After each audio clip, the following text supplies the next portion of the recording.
Starting today's brainstorm with breaking news because I just got off work and found out that Nick Saban is no longer the head coach of the University of Alabama. Wow, wow, wow. Coach Saban is retiring. Now, again, this is breaking news. We don't have a ton of details around it. My theory on it is that, we've known that Saban has done more on the Pat McAfee show. We know Saban has been involved in ESPN College Game Day and more TV over the last few years. And we know with the SEC expansion this year, with Texas and Oklahoma both coming into the conference, and we know with the NIL, the transfer portal, and all that stuff changing in the world of sports. I think that Saban just finally realized, you know what, it's time. And maybe he knew that going in. Maybe that's why he pushed so hard for Alabama to be in the college football playoff, because he knew this could be his last chance at a national championship. We saw the Bill Belichick New England dynasty crater.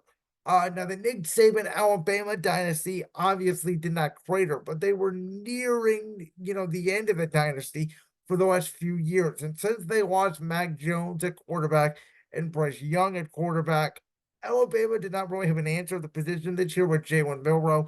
And I think with NIL, which Saban has never embraced, and with the transfer portal, which Nick Saban has never embraced, I think he just sort of said, you know what? I'm 72.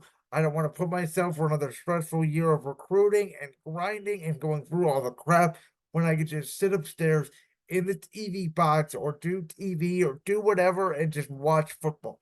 I don't think he's going to go to wherever Bill Belichick goes in the National Football League. I think Saban is just done with coaching, period. Football. Listen, Nick's a great coach. We know he's obviously one of the best, if not the best, college football coach of all time. He held the Alabama dynasty together for essentially 16, 17 years. And the sport has changed. And Georgia has better, faster players than them now. And Michigan had better, faster players than them. And Texas was very good. And Washington's very good. And Ohio State's very good. It's not Alabama, dominating the sport anymore. And so even with the expansion of the 12-team college football playoff, even though this year we all thought Alabama was maybe the fourth best team in the country. Are they going to be next year, with Saban, let's say, will they be a number 6 or a number 7? Not as dominant, and maybe Saban did not feel as worth it. Interesting candidates, it sounds like that they are going to interview to be the head coach of Alabama. Kalen DeVore, Dabo Swinney from Clemson. I think Dabo, who's been kind of buried, in Clemson ever since losing Deshaun Watson and losing Trevor Lawrence. I think Dabo would be a good fit. I think Kalen DeVore, with all the recruits coming out of Washington, if he wants to go to a new place, I think that makes sense. Dan Lanning over at Oregon. Now, he just got to Oregon, but obviously he's losing Bo Nix. Does he want to go and recruit another quarterback? Could he leave? That's a scenario. I also think there's 2 NFL head coaches right now who are former coaches at Alabama, and the one was a former head coach. I should say that being Bill O'Brien. Obviously worked with Saban at Alabama.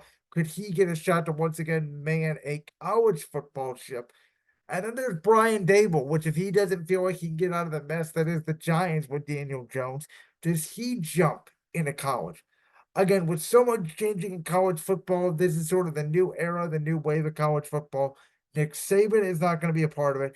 Congratulations, coach. You're one of the best coaches of all time. I had said over the last few years, it felt like the Alabama dynasty was slowly slipping away. The Nick Saban era is over. It feels kind of weird that it was announced at 5 o'clock on a Wednesday, but nonetheless, here we are.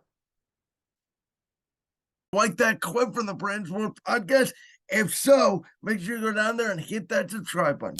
While you're down there hitting the subscribe button, make sure to also hit the notification bell so you never miss another upload. And make sure you check out all the other clips from the Brainstorm podcast right here on YouTube.